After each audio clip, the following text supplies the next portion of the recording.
Okay, now we're going to show the low cable pull-through exercise, which is another very effective technique to help you learn that hip hinge action.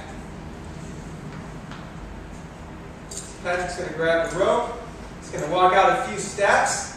You want to make sure that you're far enough out so that when he's in that fully flexed position, the stack is not hitting, so that there's always going to be some tension maintained. And it's the same idea. If I were to put the stick on Patrick here, we want that same nice neutral spinal alignment there, maintaining those curves. Go ahead, come on.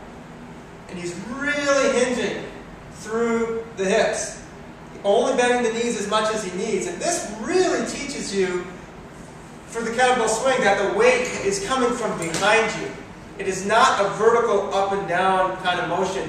It really needs to be a projectile from behind. Like if you're going to let it go, it's going to go that way. It's going to go horizontally. It's not going to go vertically. It's a little bit different than the traditional Olympic lifts, where really what you want with the bar is you want that bar going up. It's a little bit of a different emphasis. This is why the kettlebell swing, I think, if done excessively for pure Olympic lifters, may interfere with a vertical bar pull, because it kind of teaches you to go out. But for athletic endeavors or general fitness, I don't think it's much of a problem, because it's one of the few exercises where you can actually accelerate a weighted object or a load behind you or between your legs. Kind of front to back pattern. Exactly.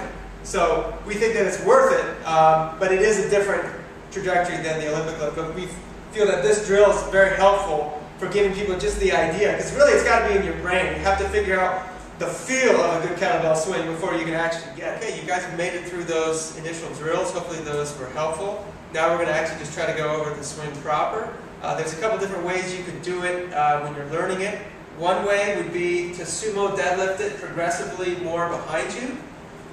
Starting kind of maybe like at the toe level. Toe level. And then just drive through the heels, yep. And then again, and just keep parking it, yep, again. Back up.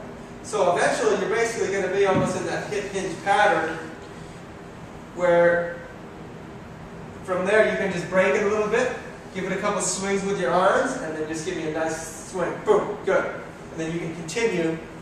And great, let's have you stop and let's switch directions there again so we can get a lateral view. So he's just going to break it from the floor and get a swing through, and then pop those hips. And then from there, another helpful thing to really get people to understand that it's a fast eccentric or lower. You're not just letting gravity take the weight down. You're literally trying to throw that weight at your crotch and then get out of the way for good reason. You're aiming for here, you get out of the way. You literally want to slap your groin area with the meat of your forearm, literally like this. Same pull-through position. Just like the pull-through position. It's coming through. Your forearms are on the inner thigh, sort of medial hamstring area. To accentuate that, we can do something called accelerated negatives or accentuated eccentric overloads, where I'm going to push that kettlebell more to get his brain the idea that it needs to go fast. Sort of an overspeed thing like you would do for towing. Okay, let's try it. He's just going to start swinging in those hips fully extended, and I'm just going to get that kettlebell, throw it behind him. Throw it behind him. Throw it behind him. The breath is very important. You're sniffing some air quickly at the bottom. You let it out up top. And that is the two-handed kettlebell swing.